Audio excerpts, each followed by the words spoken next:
Elder Freddie of Gappas. We are so happy to bring to you this exciting news. We are coming out of the time of the dead and we are going into the time of life. It is our time of New Year, it's our celebration, it's our Abib, it's our Passover, and all these wonderful things that are coming to you and coming to us so that we can celebrate the greatness of the God of Abraham, the God of Isaac, and the God of Jacob.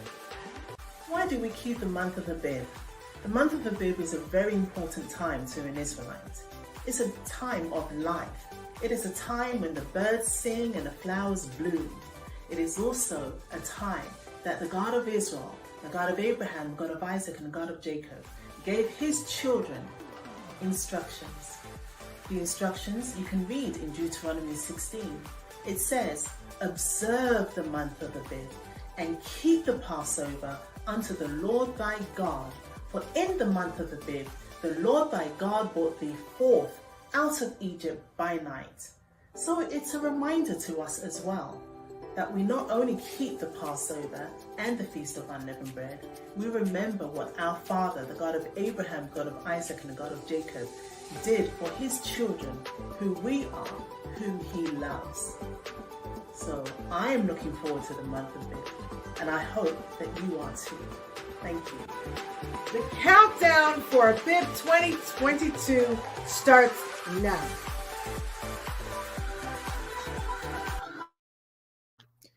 Welcome to the Israelite Nation Worldwide Ministries, where history meets prophecy. I am Elder Michael. And I'm Officer Charmaine. Great to have you, ladies and gentlemen. Today we are going to address the subject matter, should we change our name? This is very important to us, but before we get into it, we want to make it clear that this presentation is strictly for educational purposes only. It addresses the same wisdom that was secretly shared with our Israelite forefathers at Mount Sinai about the year 1446 BCE. Hence, we alone have taken the oath of truth and received the mandate to teach all nations. We know that the truth will hurt a little bit, just a touch, but it is the only source of freedom and peace. We're not here to criticize, neither will we compromise regarding this truth. In an effort to offer the best solution, however, we may expose a little bit any attempt to corrupt our biblical or Israelite culture. Therefore, we ask respectfully that personal discretion be advised. Thank you. Officer Charmaine, why don't you start us off with this exciting topic subject? Thank you, Elder Michael. It's always good to have a reminder. As Elder Michael says, we're not here to start a war or anything. We just want to teach, and we have this information. We want to share it with you. So once again, thank you so much for joining us. It really is a pleasure to be here, and it is coming close to our New Year. So this makes the time even more precious and special. And I hope you will get something out of this so that when we go into our new year, you will be that new person. So thank you once again for joining us. And today's subject is going to be so much fun. We are going to be talking about changing your name. Now, it's quite a touchy subject. People's got like tons of reasons why they would do this. And, some, I get it, I get it, but is it right? And that's what we want to discover today. We want to look at, historical points and touch on some biblical aspects as well, because I think it would help to bring this together. So no disrespect, no, we're not out here to, disrespect anybody or what have you. But we just want to show you the truth. And this is what we do. Right. History meets prophecy. So we're just here to teach. Great. And remember, ladies and gentlemen, that this is an interactive presentation. So please share your comments, share your questions, and we appreciate also your support, both financially and verbally. So keep the connection going, because we don't know everything, but we are confident about what we do know, and we want you to benefit from that. So, where should we begin with Officer Charmaine? What? Just before we begin, we should advise or let everybody know that we are live on Facebook, YouTube, and Twitter. Yes. So remember to leave your comments. Remember to share this video. And as Elder Michael said, this is an interactive session. So please ask your questions. If we're not able to get at it, maybe we'll address it in a future date. Yes. But please ask your questions. So on that note, maybe we can start with the slides. Yes. Okay. So. Yes. Just to let you guys know, I love preparing slides. I know. It just makes it more. It just gives a nice visual to to what we're talking about. That's right. We want to be as spontaneous as possible, yes. But at the same time, it's nice to have that visual to like I said, I am a very visual person, a visual learner, a visual person. So for me, you're not the only one, because I am also, and I think we do a tremendous favor to our viewers, because sometimes we might say things that they might not grasp immediately, but seeing it in print or seeing the subject matter in print, I think adds a lot more depth to it. They can always come back and view it and so on and so forth. So that's good. I like that. So yeah, so just to start off with, just some simple questions. There were many questions, but let's keep it nice and simple, because this is what it's all about. We don't want to lose anyone in, the web that's out there. So we'll start off with simple questions. Number 1, are you an Israelite? Number 2, did you change your name? And number 3, why? Right.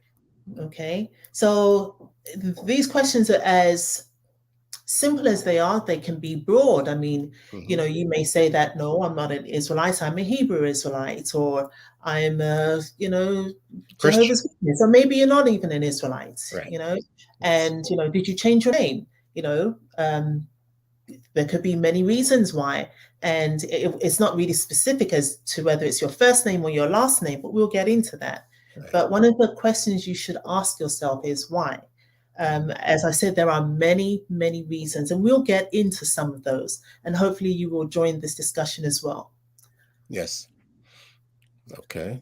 And these are, some of them are rhetorical, but like you said, Officer Charmaine, there's a lot of depth to it, because there are different rules that apply. If like the first question, different rules would apply to that. If you answer no, then yeah, you have a certain amount of freedom, let's put it that way, right? But if you answer yes to that question, then there are rules and regulations that govern that subject matter, and we have to abide by them if we want to maintain our personal integrity. So you cannot be, you cannot be speeding and then say, well, I'm an innocent guy. No, if you're speeding, then you're guilty. So, but again, we're not here to criticize. We're just here to put things in a proper cultural perspective. And even if you didn't change your name, I'm sure many of you may have wanted to back once upon a time. I can tell you a story when I wanted to change my name. Should I tell the story? Well, let me go first, because you know what? I like Eminem. People that know me, Michael Melchizedek. I like that name. That sounds pretty cool. That sounds I could greet people with the Eminem candy. But they, what is this all about? That's me, Michael Melchizedek. But I've just used that in humor. I don't dare to change my name, because I answered yes to your first question. Yes. Okay. So I wanted to change my name when I was a little girl. I never understood why my mum gave me this name, because I remember I used to go into this classroom, would go on errands. So the teacher would send me to the classroom, to Mr. Morgan's class in particular, maybe to hand over the register or something. And every time I walked into the classroom, he would sing. He would sing this song with my name in it. And I just wanted to die. It's like, why would you do that? Every time I walked into the classroom, I'm thinking nobody else in my school had that name. And it's like, why would my mum give me a name where the teacher would sing every time I walked into the class? So it was so embarrassing. So I used to think about names that I would like to be called. Wow. It's like, why not Joanna or Natasha? Anyways, but I love my name now, so I do appreciate it. Nice. And Nice. I think it is important. As we said before, people change their names for many reasons, Hmm. but your name is so incredibly important. So incredibly important. Can we have the next slide, please? Hmm. And tell me, did any of you guys have any embarrassing moments where you wish your names was different, or wish you had changed your name? Does anyone have a story they would like to share? Well, think about it anyway. Yes, let them think about it. Yeah, think about it. So, the importance of your name. Now, the majority of the people, this is from the research that we found, Hmm. majority of the people from non-Western cultures, so I'm talking about in Africa, in India, in China, in certain Eastern countries, the majority of the people do not change their names. When they are given their names, they are given their names, and that's it. And the majority of the people from non-Western cultures attach their names to things like legacy, culture, and identity. Now, some of the reasons why people may change their names, and I'm talking specifically about non-Western people, I'm talking about people that may move to a Western country like the Americas. Back in the days, you had the ship full of Italians that came over. Many of them, they changed their names, and every other person was called George, apparently. So, Oh. and that's what happened with many groups that migrated to the Americas or to Canada. They wanted to make their names more easy to pronounce, Hmm. and even to remove the cultural connotation, because I'm sure even you, myself included, sometimes you hear a name and something automatically comes into your head, and it's not something that's deliberate. It's just that we live in a culture where it's in us to do these things, to Hmm. associate, whether it be good or bad. We associate things to certain names. So yeah, so many people, they will come, they will change their names to remove that cultural aspect that may not give them an advantage in their future life in their new country. And some people, especially women, apparently men do as well, apparently, um, they may change their last name because of marriage. Hmm. Others may be based on a political statement. They've moved somewhere, but they feel the need to change their name for a political, maybe even political advantages. Many people that are actors, singers, performers, they may change their names even just to get ahead, or a name may be changed for them. But here are You some know, of the reasons. yeah, Yes. you make a very good point there, Officer Charmaine, because we're at a stage now with a lot of the information that the Israelite nation, Elder Shadrach in particular, has been for the almost 40 years now. A lot of people at the beginning, as you know, none of us knew who we really were, and when we came into this knowledge, we wanted to be angels, so to speak. And we went ahead, and some people outside of, not within the family, but outside of the Israelite nation, they changed their names. And because they were maybe ashamed or embarrassed of continuing the slave owner's name. My name is Hines, and I'm sure there's a lot of people out there in Europe by that name spelled in different ways. So they changed the Christian name, which is the slave owner's name, and we got that slave master's name, and we didn't want to continue with that because it's very embarrassing for us and our children now that Elder Shadrach came forward and made it clear who we really were and who we should be serving. But Yes. there was that movie, remember, with Kunta Kinte and Roots. Toby, right? Yes. Roots. And a lot of people, Kunta Kinte got beat so many times because he refused to change his name to Toby.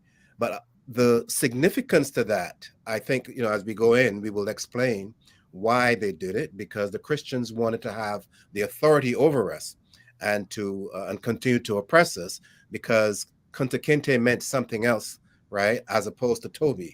and we changed that. A lot of people thought it was good to do that, but we will show as we explore this matter that it is, even though it may be a matter of convenience or it may satisfy a feeling, it is not the right thing to do, because we're here not to make people feel good, but to help them to do good. Do the right thing. Yes. So yes, so you bring up a very important point. I was going to actually focus on that aspect later on, because Okay. Yeah, right I'll now, get into it yeah, later. I mean, what I wanted to show is that most people do not change their names. And why? Because of the legacy, Yes. because of the cultural identity, because of the identity itself. You Heritage. know, um, your name, when, if you look at it from a culture that is established, your name speaks about a story. It Hmm. speaks about the languages that surrounded your society or your culture. It speaks about the customs that are part of your life. It Hmm. speaks about your bloodline. It speaks about your beliefs. It speaks about the complexities that is tightly woven together like a thread of fabric that makes you who you are. Hmm. So your name is, when we really look at it, it's such a powerful thing. And I always love to give the example of the Islamic culture, because I really do understand this. And it derived pretty much from our culture as well. But with the Islamic culture, for example, they have their first name, which is based on a meaning. And many cultures are like that. Their first name is based on a meaning. And unfortunately, as you said, Elder Michael, because we are descendants of slaves, there's no shame of that. In that, we are descendants of slaves, and unfortunately we have a name. You know how I found out what my name was? My mommy didn't say, okay, this is what your name meant or means. I actually, one day I was looking through a book, a baby's book, and it's like, oh, what does my name mean? And that's how I found out. It means a little joy, Hmm. like go figure, or a song, go figure. So then that's how I found out what it meant, Right. but how many people does that, especially if you are brought up in the Western world where things like that doesn't really matter. It's your name is John one day, it was Tyrone, or Peter or Paul, but nobody really understands why. It's just the name that you were given, and yes, I understand what you're saying. Yes. Many of us, we've come to the realization that it's in, you may feel embarrassed. Oh yeah, I'm a descendant of slaves, and this is the name that the slave master gave us, and this is, you just want to void yourself all of this thing. And so what do? You take on another name and you don't even know what you're doing. You're cutting off your legacy, you're cutting off your culture, and you're cutting off your identity. Because how does somebody look at you and say, who are you? Who, oh, so you used to be Tony, but now you are Patrick. But Patrick, who's your father? Who is your mother? Who's your family? What is your history? Where did you used to live? What school did you go to? Can I go to your yearbook and find you? I can't find you when I go to your yearbook because you just changed your name from Yeah. Tony to Patrick. It's like, but you're no longer there. You don't exist after before that time. I think one of the significant points to what you're saying of keeping the name that we were given, whether it was by the Christian slave master or by the Israelites. Obviously, we don't change our names. However, we got it. It's important because let's look at the Toby situation again. As slaves, we have to look at our responsibility. What happened to make us slaves? How did we get into the slave ship in the first place? So rather than just try to discard, like you said, that connection, we should try to understand, where did we go wrong? How is it that a powerful nation of people could be subject now to wild beasts or whatever you want to call them? The point I'm making is we have to take responsibility for our behavior. And the name that we're given, let's say they're calling us Toby today. that is a symbol or a testament to our disrespect to our Father. Because had we not done wrong and had we not disobeyed his instructions, there is no way that the land can kick us out, that we would be on a slave ship today or on a plantation in South Carolina or Virginia or wherever. So we have to do that. We disrespected our Father, and the Father, of course, is the God of Abraham, the God of Isaac, and the God of Jacob. We disrespected our mother. Our mother is the Israelite nation, and we disrespected self. Now that's the reversed order, because self first, then mother, then father. The other thing is that name now, the slave given name, is an inspiration for us to change, to correct the situation, and to reconcile with our Father. And this is very important at this time, because now we're heading into the new year. We're going in with a new slate, meaning a new type of understanding, whereby we're not going to repeat this mistake again. So we learn from our mistakes. We're going to become better citizens. And the third point is, and this is one that I like. I mean, I like them all, but this is one that people could probably resonate with. Changing Toby could discard the most valuable piece of evidence to show that the enemy enslaved us. They enslaved us. They named us. They put us under their thumb, and in some cases under their toes, their shoe, their foot, whatever. And if we have to go before the judge, and remember, I like to say you can't be the criminal and the judge at the same time. So we did wrong. We cannot have it our way. If those that enslave us did wrong, they can't be the judge. So the Almighty Judge is going to be the one to make the final decision. And this is the point. So when we look at the record and we see I'm Michael Hines, therefore the Hines legacy has to include my enslavement. If there is a chance for reparations, I've got the Hines name there. They spelled 3 different ways. I know. You see, I put 3, but I put 4 fingers. There's a reason for that, right? They spell it H-E-I-N-Z, they spell it H-I-N-D-S, they spell it H-I-N-E-S. So I'm going to go around to all those countries and collect my reparations and bring it back to the Israelite nation. I don't know. That's a good point.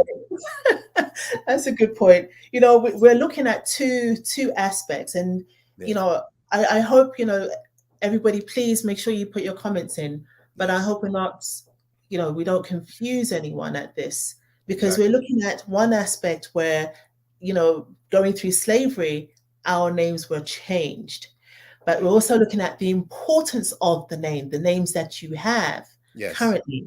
And as I was saying, in some cultures, your first name is a very powerful name. Even biblically, your name had a meaning. It meant something.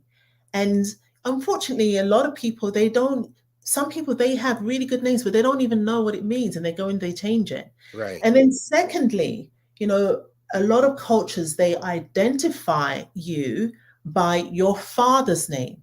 So you would, for example, back in the Islamic culture, for example, you have your own name, and then you may have a middle name, but your middle name is your father's name. Yes. So if your father's name was Winston, for example, it will be Michael Winston. Then it will be maybe your grandfather's name. Then it will be the tribe name, the tribe that you actually come from. So it might be Michael Winston, Jonathan of the Hines tribe. Right. Either way, that tradition continues. Right, it continues. And so if you had a cousin called Michael, you won't get mixed up, because your second name is different, because your second name is your father's and his second name is his father's. So all of this, there's so much weight when we understand the significance of a name, because when you say somebody's name, when I call Elder Michael, I am calling a man that was known as the first, one of the first students of our Elder Shadrach. He was, a man that gathered many people together, a man that taught, the God of Israel's words, so I know you come with such a legacy. So I remember when I first started, came into Israel, and I think shortly after I came, you had left, But then I was always hearing about Elder Michael, and it's like, oh my gosh, the name was so powerful. The stories I heard, Elder Michael, and he did this, and the one story that I used to hear. Now, this is the funny one.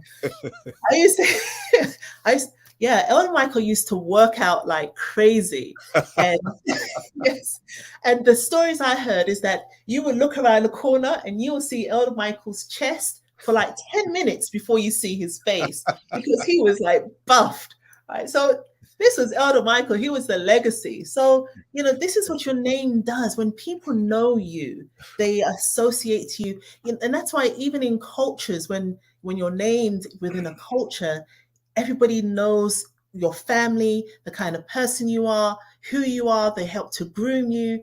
So you've got so many things that's with your name that gives it so much weight. So Yep. when you change it, Yeah. what are you doing? Yeah, you're absolutely right. Not about me, but about what you said about my chest. But I agree with you 100% with regards to the first name and the last name. So I'm setting aside rather my last name. That's for judgment in the time of judgment. But the first name, you're correct. I see that Michael, again, I don't know all the details, but what I read, even in the book of Daniel, he came, the archangel Michael, I like that too, to defend. So I looked at my first name, Michael, as a defender of Israel. And maybe this is why I try to carry the sword all the time from the beginning, like you said, until today. And that sword, of course, is the book of truth, which is the word of my Father. So therein is that spiritual connection, that harmonious connection that you were talking about earlier, so that I'm connected with my Father. If I go out to teach, I'm not teaching of myself. I'm sharing the wisdom of my Father.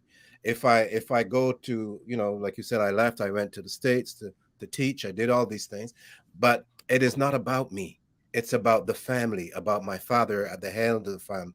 And it's a very, very inspiring objective. So this is why the name that we have and the name that we've given is so important, because any change creates a disconnect. And that disconnect could be the vital. You said something that was really very powerful there. The name that we were given. And if we can go to the next slide, please. And this kind of demonstrates exactly what I've been talking about. Now, on this slide, and there are many more, but these are the ones that I figure were the most popular. Each of these individuals, their names were changed. They were either named or renamed. Okay. So we have an example like Adam, Yes. who gave him his name, God of Israel. And who gave Eve her name, Adam. Who gave Abram his name, Abraham. It was the God of Israel. And again, Sarai, Sarah, the God of Israel. Jacob, he was surnamed Israel by the God of Israel. Joseph, he had some Egyptian name, which was given to him by Pharaoh. Yes. There was Moses, which is also an Egyptian name, and that was given to him by his stepmother, Pharaoh's daughter. There's O'Shea. I found O'Shea very interesting because it was the first instance I saw this name. It was O'Shea, the son of Nun. Yeah. And after Moses had given or referred to him as Joshua, O'Shea was no longer used. So instead of, remember what I was saying about your father, the line of your father was always very important. He was often referred to as Joshua, son of Nun. So I thought, oh, this is really interesting, because you really want to solidify that this Joshua is O'Shea, So I found that was really quite interesting.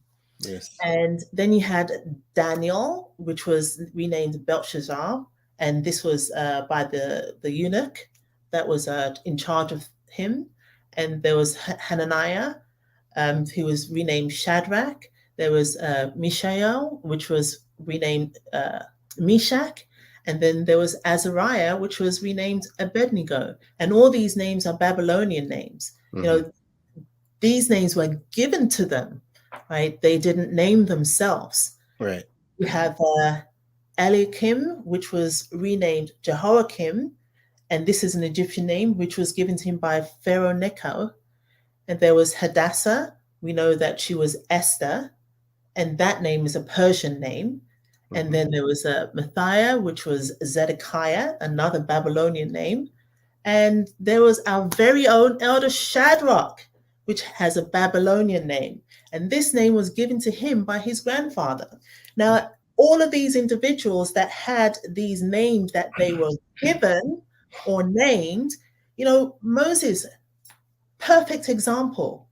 He was born with, given a Babylonian name, an Egyptian name from day one. Well, okay, Yes. from 3 months old, but still, he never changed it. He could have changed it. He had every right to change his name. After all that he had gone through, you would think that he would want to separate himself from Pharaoh's house, but he never did. He kept it. Even the God of Israel, he could have changed his name for him. I mean, they spoke all the time. But no, it didn't happen. He kept his name. Likewise, our elder. When he finally found that his name, this was after 28 years, that his name wasn't the name he thought it was, which was Malcolm. And then, he called himself Nicky, but this was just a stage name. But, he grew up as Nicky, right? And sometimes people called him Shad I think it was his grandfather that called him Shad. And that was really ironic because you don't think about it. You probably think, oh, this is probably a pet name. But you're not thinking that this is, my name is the same as my grandfather that named me. And he didn't even know until he went to find his birth certificate. So it's a good point. I think what I heard from Elder is they spelt it wrong on the birth certificate, which is a good thing in many respects too. But one of the points that I like to make about our elder Shadrach is the fact that, and I take this to a slightly different level now, from personal to institutional, if you will, and we can always come back to the personal later. But the point is, there's no elder Shadrach or no Shadrach Porter Ministries. So he used, and this is where, as we were saying before, the humility, the respect comes to play, right? He could have said, let's call this Shadrach Porter's ministry. I mean, there's Billy Graham ministry, right? There's what's that other guy, the big guy? I forgot his. You know his name? The black guy. Dollar, TJ. Anyway, I'm sure somebody will text it. I don't know. But my point is, they name their ministries after themselves. So when they do what they do, and in other words, they teach about, worshiping Jesus and putting a cross on their necks and bowing down before the cross, I'm not upset because it's all about them. Even though they may plagiarize, well, they don't really, they try to use the scriptures, our Bible, it is not consistent with the teaching therein. It's all about them because it's a money thing, right? I don't have a problem with them doing that. I have a problem with them making a reference to our book. The difference here with our elder is he demonstrates respect for his father, the God of Abraham, the God of Isaac, and the God of Jacob. Why? Because he carried on the name Israel. We are Israel. We are the Israelite nation. Nation is just another description of family, right? That name in itself is such a powerful name. When you know that this is the name that the God of Israel himself gave to his people. That's so right. Why not call yourself by the name that the God of Israel chose for us? Yes. And that is the biggest point to the fact that our elder did not name the ministry, because the ministry is just service. He is serving the God of Israel. So if you are if you're Billy Graham Ministries, or you're serving yourself, or you're not serving anybody else because you name it after you. Elder Shadrach named Israelite Nation. So the ministry is serving the God of Israel who named Israel. And this is important because it shows respect for self, respect for mother, which is Israel, respect for the father, who is the God of Abraham, the God of Isaac, and the God of Jacob, respect for the covenant, which is a marriage contract between our father and the royal family. these And points. we will go into that. We will go into Yeah, that. we'll get into it. But I just There is a because you got me all excited there when you were raising the point. So I thought before I forget, let me just. Yeah, but those are good. Those are Yeah. very good. But yeah, we will get into that. And there Okay. is a question, which is a very good question. And it says, can you explain the name change from Saul to Paul? Yes. So Yes. Saul, if you look at what Paul did, right? It just before you go there, I just yeah. want to say that, as I said before, there were many names that was listed, and a lot of them actually said also known as or known as. So I just wanted to point that out. So because it didn't appear to me as an actual name change. It appeared more so as another name. For example, Simon was also known as Peter. Yeah. There were many like that. So I Yes. didn't put those because I wasn't sure how that was actually provided. However, the name Saul and Paul, this was a very, very good one. I was actually going to put that up.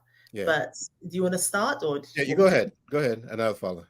Okay, so imagine Saul is an Israelite name. Yeah. And we know that the first king of Israel was called Saul. Mm-hmm. So it's almost as though it's a privileged name. The name Paul, on the other hand, is a Gentile name, pretty much. It's a Greek name. So you look at, Paul, Saul, he's living during that time, but it seemed he was never known as Saul. It was just mentioned, I think, 1 or 2 times. But from that time on, he was always known as Paul. Yes. So it's almost as though he did not have the right to bear that name. Yes. What do you think? Yeah, I agree 100%. And we have to see, again, we have to show accountability as well. What did he do that caused that shift in identity? Well, not identity, but No, you're right, in identity, because it really was. Okay. Yes. Yes, we can deal with that. Because when you hear of Saul, or even Paul, you know of the atrocities that he committed. That's the Actually, point. more so under the name of Paul, you know the atrocities that he committed. Yes. And the transformation that took place when he was on the road to Damascus. Exactly. He was the guy standing there while they were stoning Stephen, one of the most righteous of all men in the Second Testament. And he was holding the coat. He's the one that went in and pulled out all the members of the Israelite congregation and did what they did, incarcerate them, whatever. For no reason, all because they didn't agree with his principles, which were a little bit off center. But somehow there had to be some accountability for that behavior. And this is a very good point, a good question, I should say, because it shows that what we do today, we have to reap tomorrow. Accordingly, what we sow today, we will reap tomorrow. So we have to learn from these mistakes. Paul he rebelled against the God of Abraham, the God of Isaac, and the God of Jacob through his behavioral pattern. But persecuting his own people. Exactly. But the thing about it is, with his story, it is so beautiful because the God of Israel said he's a Pharisee, a lawyer. He knows certain things. Now, I want you to go teach the Gentiles that I'm going to call. Right? And this is where the name comes in handy, right? Yes. Because now you have that first relation, that first familiarity. Right. So he got what's the word I was looking for? He was devalued a little bit, right? Because now he has to go, and at that time we did not have a lot of relationship with the Gentiles, and of all people, why a Pharisee? Why one of the doctors of the law, so to speak? You know what I'm saying? Because you can't teach them that they will not have a clue what you're going to be saying. And this is why Paul, but he did a marvelous job, an amazing job. Even though he got discredited a little bit, he had to go and use the wisdom or the knowledge that he had to teach the Gentiles that the God of Israel will call. And he did a wonderful job to the point where they show him more respect today than they show Christ. Exactly. Yeah. Yes. Yeah. So Yeah, so that pretty much is it. You know, he had an Israelite name, Hmm. and for whatever reason, that name was no longer being used, but the name Paul, the Gentile name, was being used. Right. But you look at the atrocities that he committed and the work that he was assigned to do. He Right. was assigned to go and teach the Gentiles. Hmm. So that was not an easy Not a thing. good thing. So yeah, absolutely. But again, he did an excellent job. And even though he, as he said in his own words, he magnified his office, He he did an magnified his excellent office job. big time. Yes. But I think one thing that you have to look at each time he went back to his brethren, when he was going back to see Simon and those guys, he was like, "Oh, okay, yes." So he was humbled, extremely humbled. He did not try Very to teach them. As a matter of fact, they did not like him. Well, well. No, they but would like him at the time. Paul. yeah, you're right. That's a very good point. People overlook that too. He went to Peter and on the council, and he'd be humble. But when he got back to the Gentiles, he said, "Yo, yeah, I went up there to Jerusalem. I got to straighten those guys out. I had to go and take care of business because these guys, they don't know what they're talking about. Which is fine because he's talking to Gentiles. But then when he comes back to the Israelites, humility. And there's a phrase I like to use, but I don't like to use it too loud. I said, in Israel, we're all students. In the Yes. world, we could be gods. Okay. I mean, some people might take that the wrong way, but So let's leave yeah, it. so I think again the most powerful thing that we've noticed through the examples, and we try to lead by example, and we try to follow the positive examples of our forefathers, Yes. and it's clear. It just clearly shows in the scriptures that the names that were given, if it was a foreign name, an Israelite never changed their name to That's an right. Israelite name. They kept their name because this is how they were known. Yes. And likewise, those that were renamed were done so by someone else. Now, this goes back to your roots and Kunta Kinte, who was renamed Toby. Yes. He wanted to keep the name. And you look at this, it's always somebody. It was your family, it was your community, it was your mother or father that named you, right? Yes. So somebody named you. And likewise, when during the time of slavery, as you mentioned, it wasn't us naming ourselves, it was those that were over us that named us. That's right. So it was always someone else that named you. And you know what that basically says?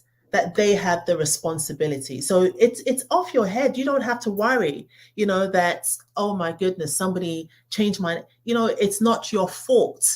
It's not your fault. And that's what you have to realize. It's not your fault. It's okay. But those who know better do better. So now you know that your name is important regardless of whether it was the name that was given to you by the slave master, by those that are over you. It's okay. It's not your fault, but make it count. Make it count for something, And it right? works. It works in several ways. To your point, Officer Charmaine, because if the elders get together and they decide that this guy is going to be named Joseph, right? Mhm. They don't just put a label and run away. They have to guide. They have to nurture along with with the mother and make sure that this gentleman or the daughter is raised in such a righteous manner that he will fulfill the destiny of that name. He would bring forth the fruit that is attached to that name, the spiritual fruits that are going to be amplified over time. And this is the key about names. So if you go and you cut that name and erased it, you're taken away now, because one of the points I like to make, and especially when we have our celebrations and so on, and the children, I like to tell the children, you are a gift from the God of Israel, right? In our nation, our royal family. So you have an obligation not only to him, but to the family. And we collectively come together to make sure that that role, that what we foresee comes to fruition.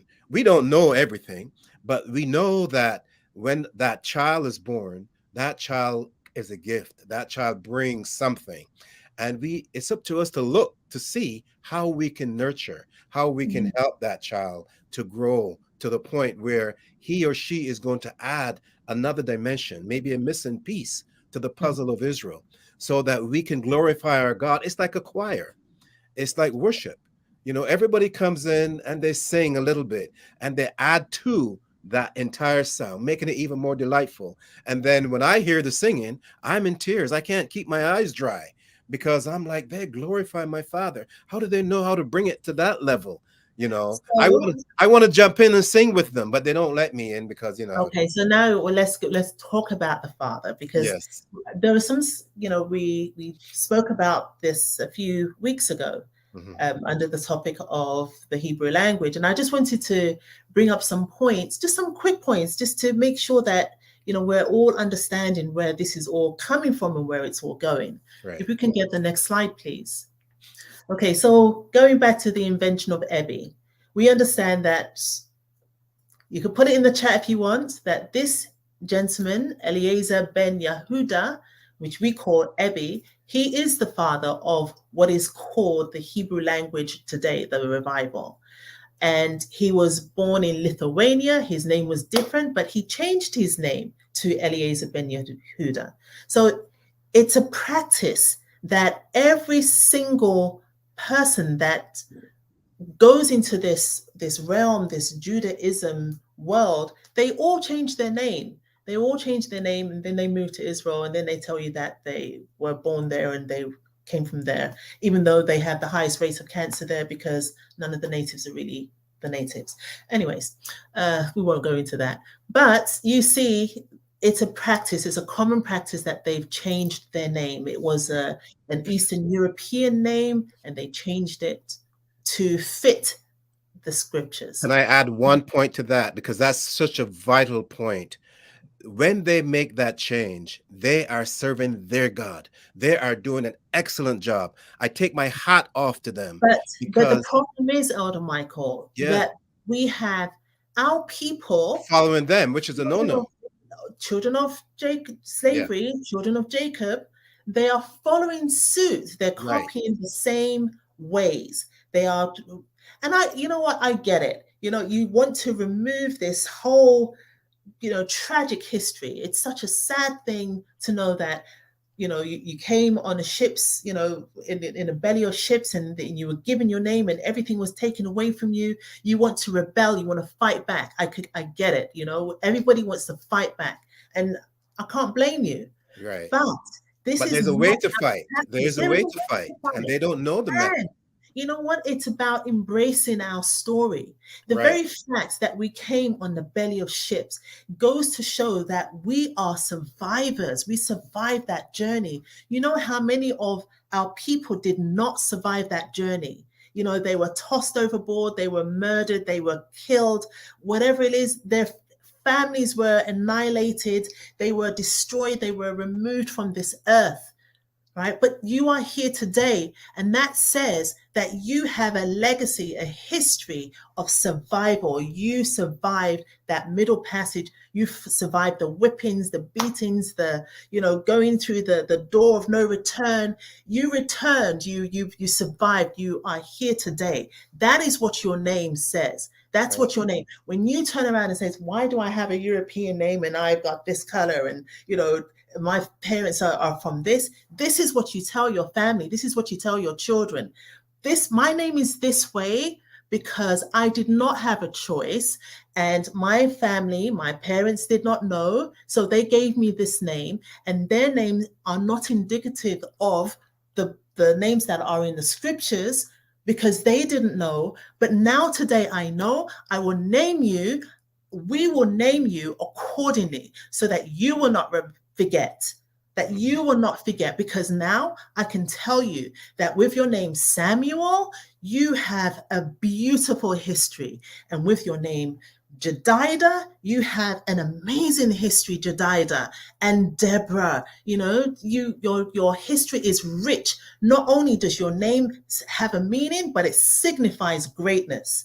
And this is what we want to show them. We begin this foundation by setting, or we begin the legacy by setting the foundation. That is very good. The only point I would add to that, like we said earlier, is the fact that we messed up. They cannot exclude the fact that we were disrespectful. If we were not disobedient, there's no way we could end up on a slave ship. And that point has to be made because the children must learn you have to obey your parents. Amen. If you don't obey your parents, you're apt to make that same mistake again.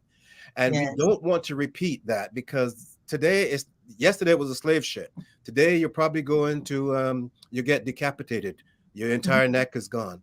I don't know what it is now, but Mhm. we need to learn from that mistake and don't repeat it.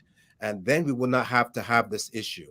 But like you said, the tradition of coming all the way back to Jerusalem is very significant. Even though we end up on the slave ship and it was painful, the fact that the scriptures describe that way, like we said, history meets prophecy. Way before the ship was made, it was told this is what would happen. And here It's we are living that prophecy. And how else then, if we look today and we look at Christianity, for example, we look at Judaism, for example, Freemasonry, whatever, where's their slave ship? mhm. How come they didn't have a new name, for Yeah, example?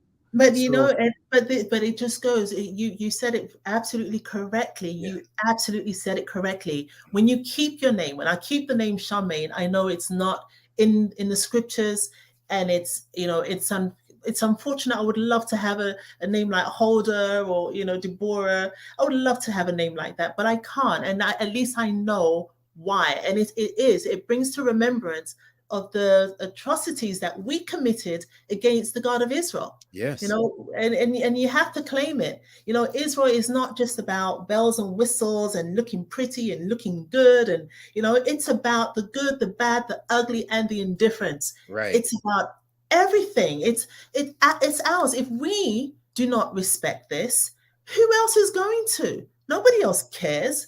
We And have to here, respect, we have to claim it. It is mine. It's my terrible forefathers. It's my good forefathers. yeah. And here's the point to your point. I mean, like, others have to invent atrocities, right? In order to show some form of suffering. I know there's some philosophy where at a certain time, I think coming up soon of the year, they get whips and they beat themselves, but hit them in the back because they want to show an expression of pain or I don't know what the heck they're doing. I You don't know don't what have to they're go drinking or through. what they're smoking. But if it works for them, knock yourself out. In our case, we got somebody else to do this to us. And I've said 1,000 times, it is not master's whip that was the most painful. It's ignorance of self that is the most painful.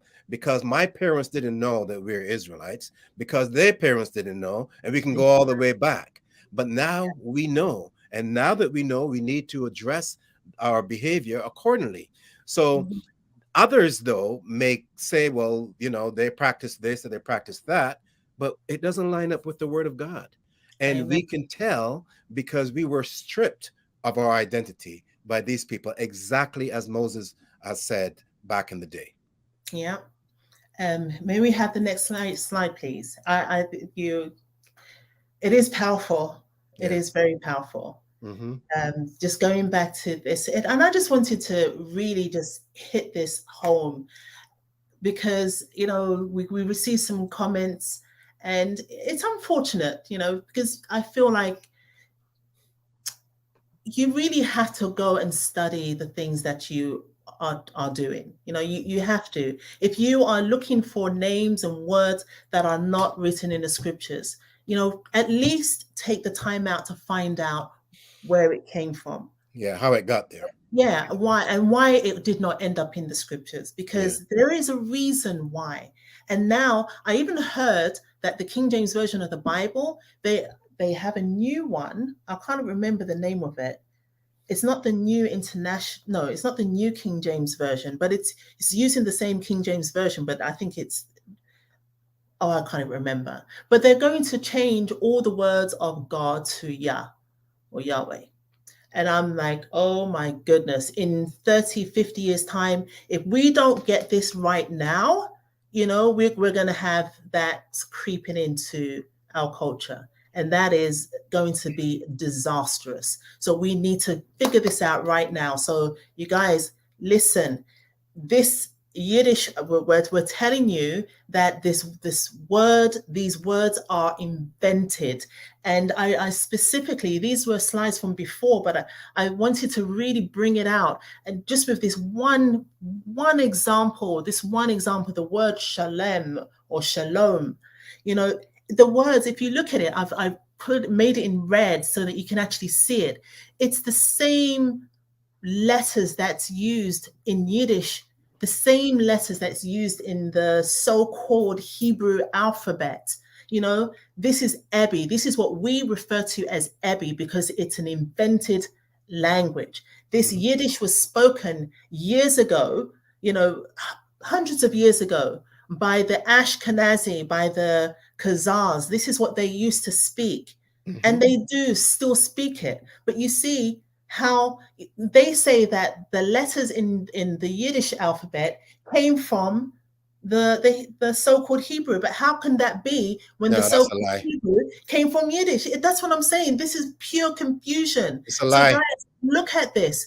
They call the letters different, but it's in the same way. And this thing that they call the tetragrammaton, which is the name for Yah because of the letters and how it's written. They don't even know the sound. They've just come to a consensus. Oh, maybe it sounds like this. So you could even be calling something that's completely bogus.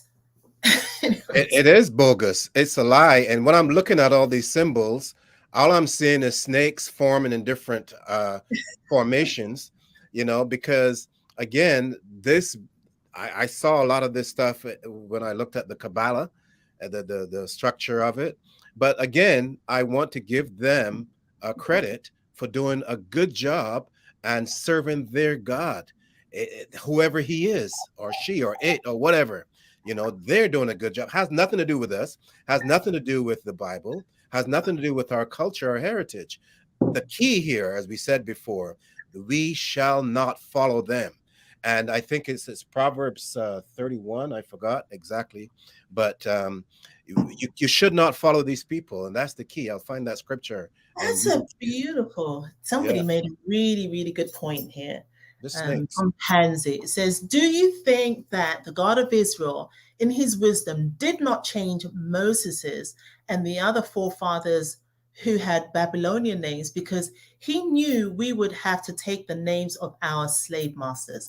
That is just such a fantastic point, because this leads back to the whole example of leading by example or being the example. It sounds so valid. I mean, why not? The God of Israel could have just changed their names. It was so easy. He could have said, half of them had to get rid of their wives when they came out of Babylon, get rid of their wives, their families. It's like, you got to get rid of them. But there was nothing to say that they had to get rid of their names. And I'm sure some of them had Babylonian names after 70 years. The name, Shadrach sounds pretty cool. Or maybe somebody wanted a Abednego, Yeah. So that scripture. Yeah, this is a really powerful point. Yeah, that scripture that I was wanting to give is Proverbs 3:31-32. And it tells us we should not follow the oppressor. So it doesn't make sense, because when you think about it, if we follow them and they oppress us, well, what are we going to do? We're oppressing ourselves. Right. So it makes absolutely no sense at all whatsoever. So we need to think about these things and give thanks to the God of Israel that at least we understand the reason why we messed up. Because if you mess up, and we will, it shows that we've learned from our mistakes. Now we can go forward into the new year with a new slate, if you will, even though we're called Toby. Yeah, no, absolutely. Yeah. And if we go to the next slide, we can look at some of the confusion. We touched on some of these, but I wanted to point out, because these are names that we've been hearing, and I don't want to make, just bash this to death, but it's important to understand if these names, for some reason, for whatever reason, did not get into the scriptures, there is a good reason why. And I want you to take a really close look at this. For example, I've heard the name El.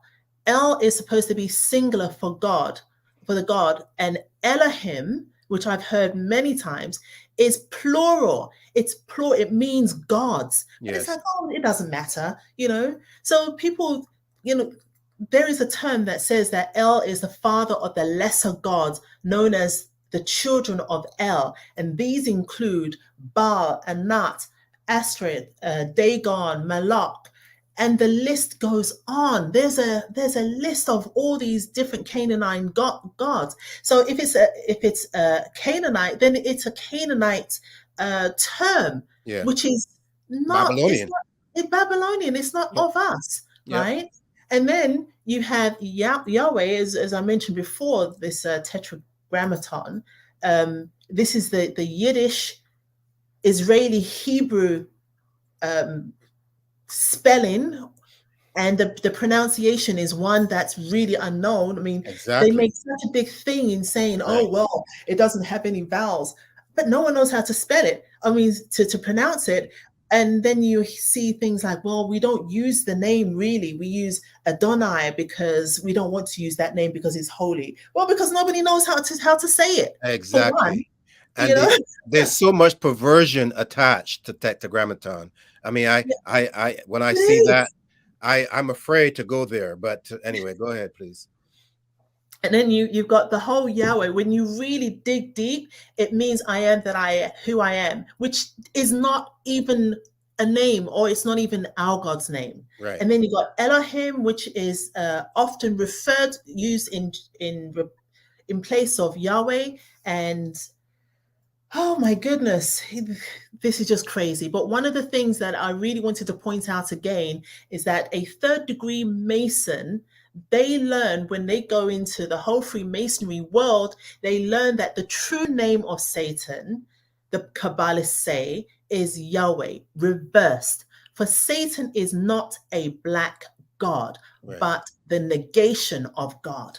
Right. So this is what they are saying, Yep. okay? I've read This it. is They must know, because this is from the Kabbalah, and Yep. you know, well, maybe you don't, but the Kabbalah is the book that the Khazars, the The Ashkenazis Khazars, the use. Christians follow it too. The Masons Right. do, and And the then Muslims do.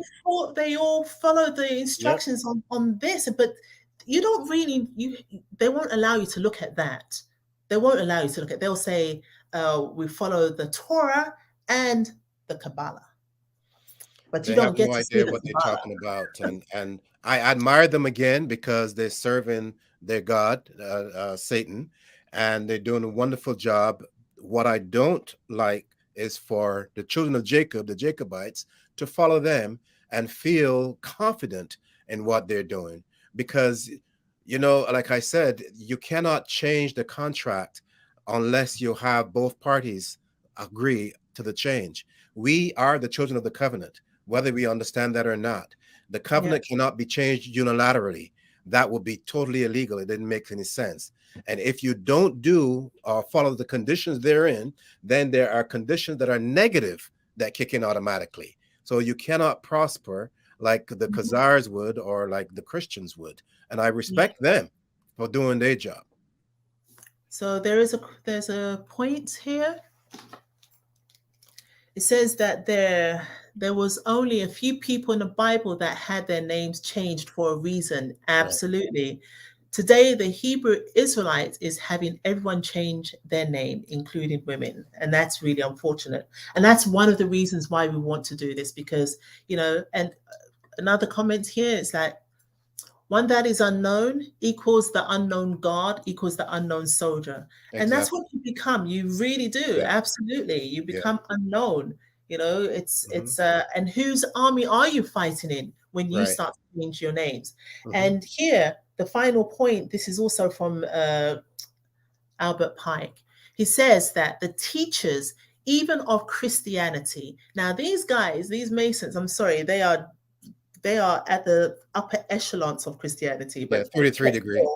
yet still, they will tell you that the teachers, even of Christianity, because those are the regular guys, are in general the most ignorant of the true meaning of that which they teach. There Yep. is no book of which so little is known as the Bible. To most who read it, it is as incomprehensible as the Sohar. And So, the key to that statement is the fact that when you are taught, there are two different levels. There's the general level to people and then there's a higher level. The higher level, they may know a little bit more than the people at the lower level, because the lower level, they use mythology, and the myth is to take what is close to the truth and distort it so that it, like Christmas, for example, or Easter, but the real story is hidden for the ones that have been initiated. And this is what it's all about. It's a great system for them, but we shall not follow. It's yeah. it's disrespectful to our Father to go after somebody else's God, or to go against follow somebody else's instructions and expect a more positive result. That is called stupidity, and most importantly, hypocrisy. About you have Mhm. a different God, then that's on you. But we serve the God of Abraham, the God of Isaac, and the God of Jacob, documented in our covenant. We don't go after other gods. We don't follow other nations, no matter how good we think they are. So there was a few questions that came up last week, and one in particular was with regards to the name Yah or Jah. Mhm, Could you please put the slide up, the next slide up? mhm. I think the God's name is the name of that one, which is number, Okay, so yeah, God's name. yeah, the same number 9 is the same one. Yeah, there it is. Yes. No, One the more. next. Yeah, one more. So okay, so here, so I thought to myself, you know what? Let me just go and let's go and put this to rest. Yeah. Yah, Jah was mentioned one time in the entire 66 books of the Bible. One time it was mentioned in Psalm 68. And it was a song when David was, if you understand how the Psalms are constructed, you Mhm. know, David speaks about the meditation of my heart. You know, he's meditating, he's in a meditative state. He's talking about the God of Israel. He's glorifying the God of Israel in all its elements. He's at his height, and he uses the name Jah or Yah, whatever you want to call it. But this was one time. Yep. And I'm like looking at the comments, and it's like, oh my gosh, the guy's basing his whole conversation or his whole point on this one word, one name. Mhm. And it was mentioned by, technically speaking, another man used this term. Okay, so I thought, okay, so that's Yah. Why are you using Yah? Because it's not instruction, it's David in his meditative state. Then there's Jehovah or Jehovah, whatever, Jehovah. So okay, this was mentioned a few times. In Mhm. fact, let's be honest, 7 times, Mhm. 3 of which it was hyphenated with another word, and one in which the God of Israel himself in Exodus 6:3 says, and I appeared unto Abraham, unto Isaac, and unto Jacob by the name of God Almighty. But by my name, Jehovah, I was not known to them. Yeah. He's telling you he wasn't even known by this name to our forefathers who he wrote the covenant for or with, Good. right? He Mhm. became the God of Abraham. And then after that, he became, because he was Abraham's God. Then after that, he became the God of Isaac because he was Isaac's God. And Mhm. then after that, he became the God of Jacob because he was Jacob's God. And how we know him is because he is the God of Abraham, the God of Isaac, and the God of Jacob. There's no confusion. He didn't use this name. He could have used Jehovah, but he didn't because they didn't know his name. They didn't know that. So why would he use this? Right. And then Almighty, oh, he says himself, I appeared, They knew me by God Almighty. Mhm. And yes, God Almighty is used many times. It's also, he's also known as the Ancient of Days and the Alpha and the Omega, the beginning and the end, the first and the last. He is the greatest God. He is the creator, the merciful, the God of war, the God of peace, a loving God, a compassionate. His name is the jealous God. He's got all these terms that describe this God and how great and powerful and fierce and frightening and merciful and great he is. Mhm. But friends, family, guests, Israelites, non-Israelites, visitors, whoever you are, this is what matters. And we brought this up last week, but this is what matters. Right. It is about the instructions. It's instructions to the children of Israel. And we've said it 1,000 times. And in every single one of our YouTube video, you will hear it. It's about instructions. Exodus 3:15. Right. And God said, moreover unto Moses, thus shalt thou say unto the children of Israel, not to the whole world, Right. not to the Hebrew Israelites, not to the Khazars, not to the Ashkenazis, not to any of these people, but Right. the children of Israel. So Right. those who identify themselves by this name, the children of Israel, that the Lord God of your forefathers, so children of Israel, forget you Christians and everybody else. I'm sorry, it says it, it's not me. I'm just reading what it says there. Don't be sorry. Oh, okay, I'm not sorry.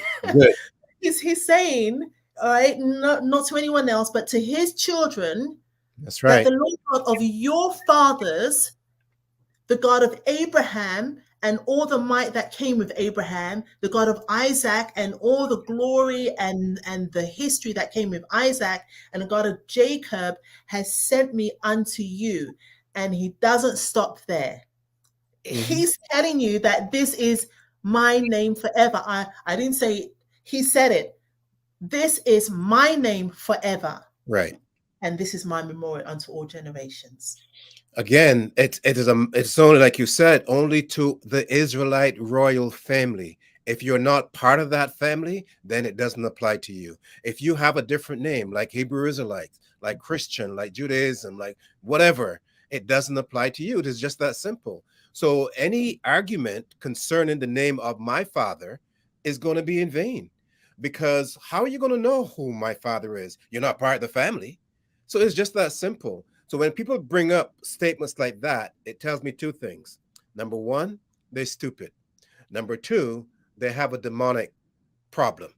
And these are things that when I see expressing themselves, because Christ said, by their fruit you shall know them, I back away and go the other direction. Simple.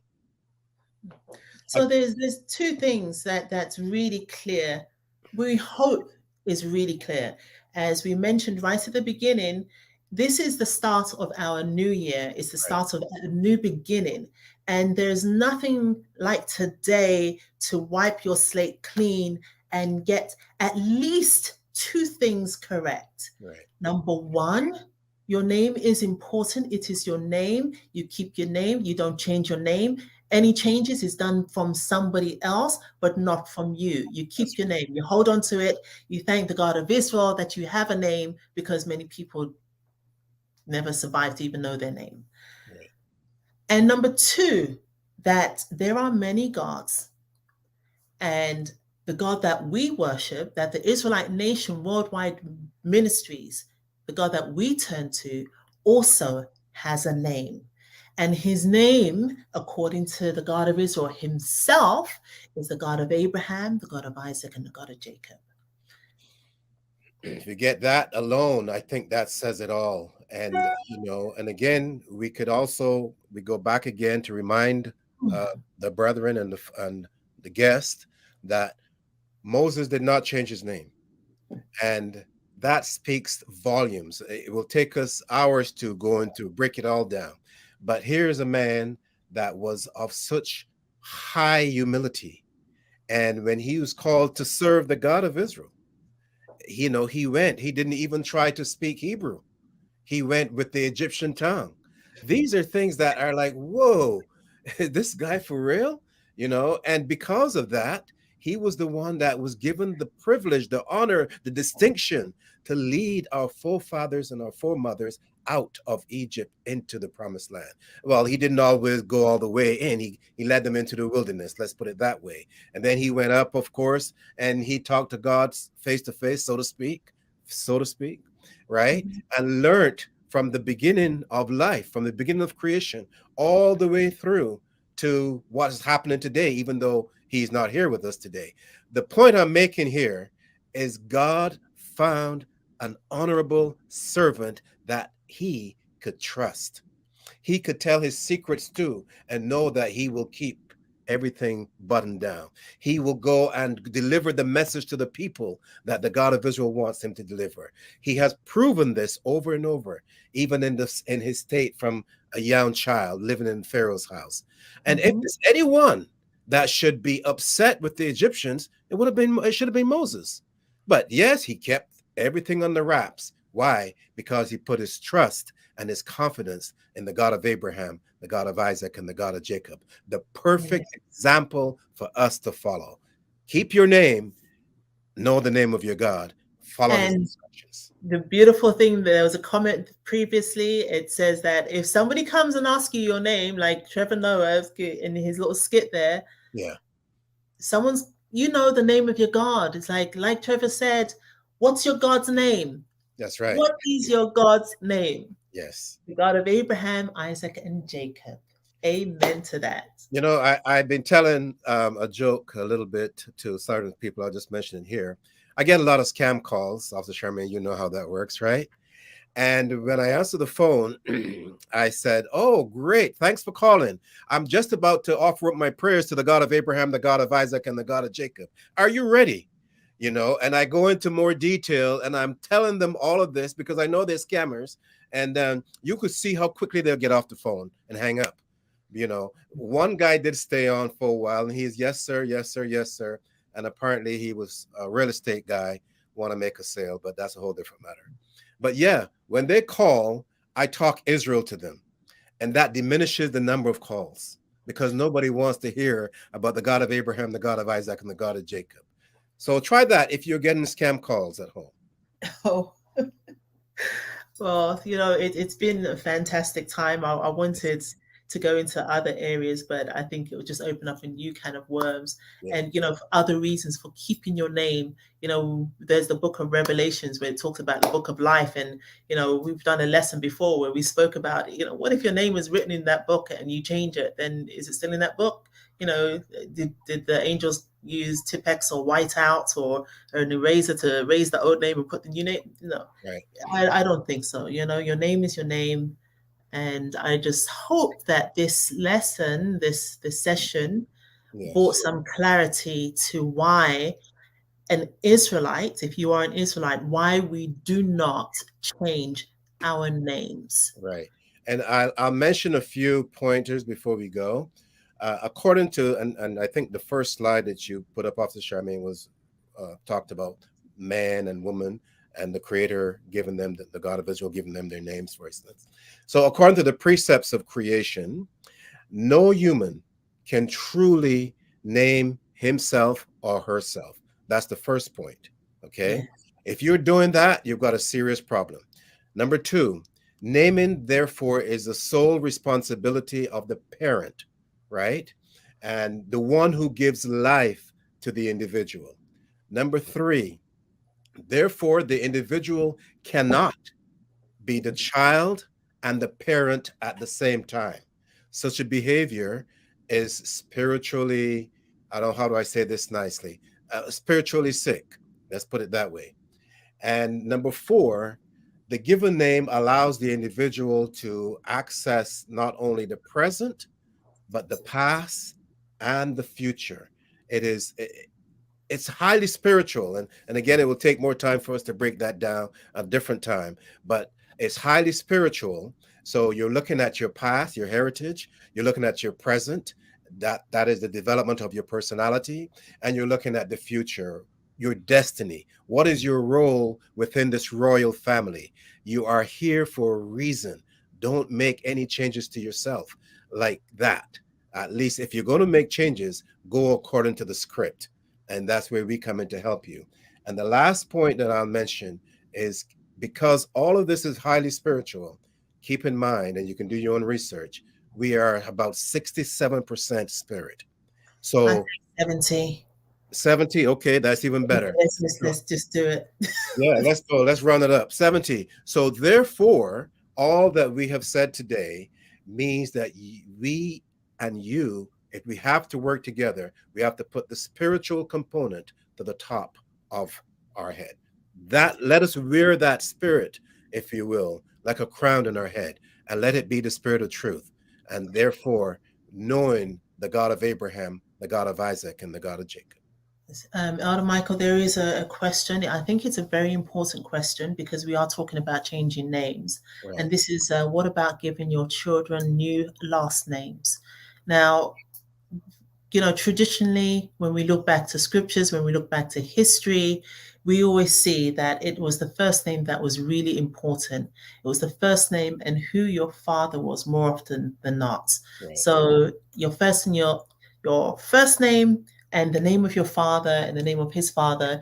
Even when you look at the scriptures, you look from the time of Genesis, you look at the genealogy, and it was always important. It was the son of, the son of, the son of, or the daughter of, the son of, or his mother's name was, and she did, or the son of, the son of, the son of. So it's always the son of, and this is how you kept your line going.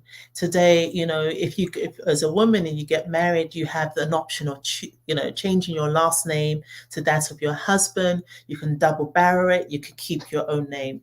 The choice is yours, but it's really your first name that's really important, because you don't want to lose your identity. You don't want your mum to turn around and say, well, I didn't give birth to someone called Sandra, so. But remember, accountability, personal accountability is very important. And we talked about that at the beginning. We have to remember that we disrespected our father. We cannot get away from that point. And therefore, we got to teach our children that they are going to inherit that same disrespect if they don't make a change. And the change is not in the name, the change is in the service, who we worship. So the name could still be Hines, it could be John, it could be whatever, but who you serve now. Again, Moses didn't change his name. So we have to remember that. That's what the point we're making. It doesn't matter that you're still carrying forward that slave master's name. The point is you're doing it now with a clear indication of your repentance, your reconciliation with our Father. And the children need to know that, because otherwise they'll go off and serve another God like they did in the past. We don't want that again. Yeah, so and it is important to make that very clear. Another point to go with the changing of the names, so would Morganson be acceptable? And again, it's a last name. It's, if you're the father or the mother and you're giving your child the last name of his father or his mother or whatever the last name is, it's the first name that counts, because that's the name that will take you back, because you are the son or daughter of somebody.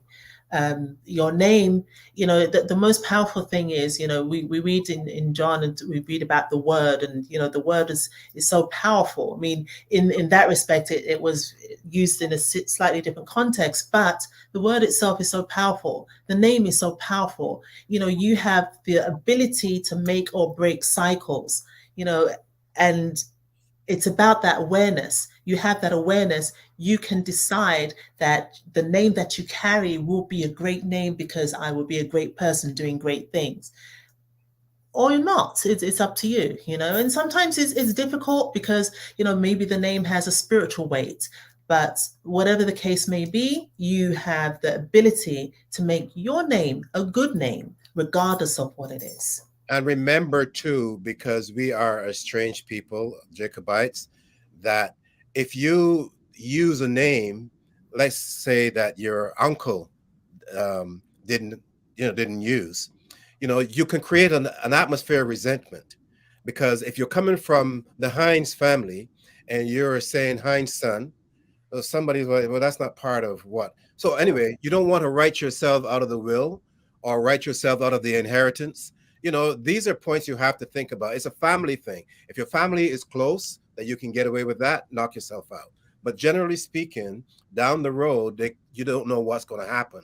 You have to protect those children too, so that their future is secure to a certain extent. So just keep that in mind, because you don't want to agitate anyone and suffer the consequences thereof. Yeah.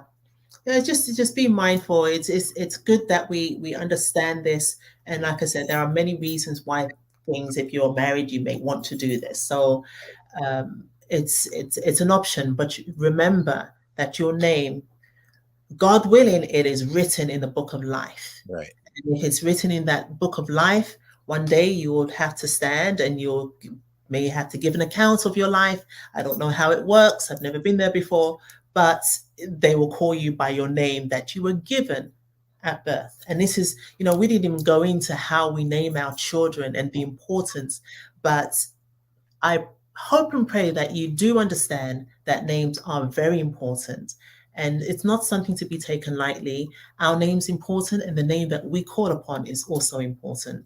And I just want to thank our elder for even allowing us to have this little snippet of wisdom, because it speaks volumes to who we are. As you said, even I remember it mentioned yesterday that we don't compromise with what we do. That's right. We don't criticize and we don't compromise. So we stay focused, and we are here to serve to the best of our ability. And if some people get the truth, as we said at the beginning, it's going to hurt a little bit, but it will set you free, and you'll be grateful for that. Thank you so much.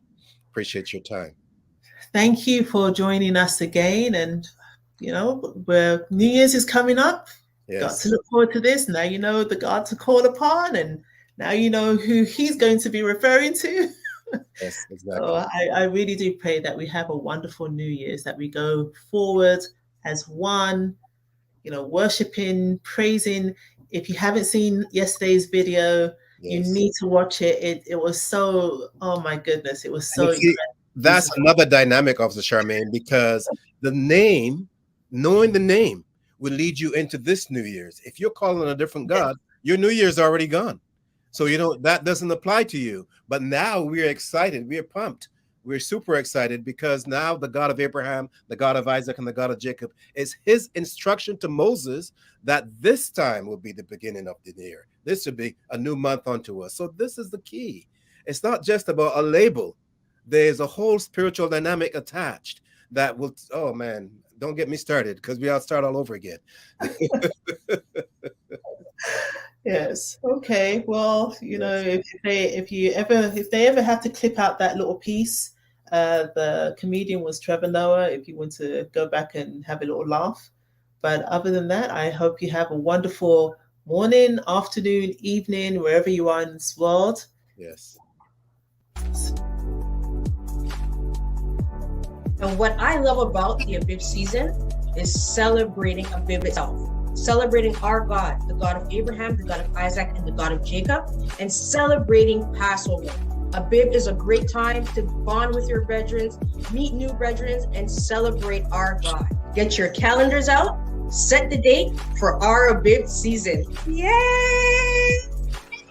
On April the 2nd will be the celebration of our new moon. So please make sure that you tune in on Saturday, April the 2nd for a very special YouTube presentation. You're not going to want to miss out. At 2 p.m., make sure you're there. And at 6 p.m. will be our virtual celebration on April the 2nd. Again, our new moon is coming up, and we're going to celebrate this big time. And don't forget, the very next day, which is April the 3rd, the Sunday, we're going to have our Israelite Nation Worldwide Ministries special, very special Abib celebration. We're going to have awards. We're going to see everyone. We're going to be dressed out to the T. We're going to have on our cultural gear. So please make sure that you are there. And let's not forget that on April the 14th, it is the beginning of our Passover. Don't miss out. So from April the 14th until the 20th will be our Passover season.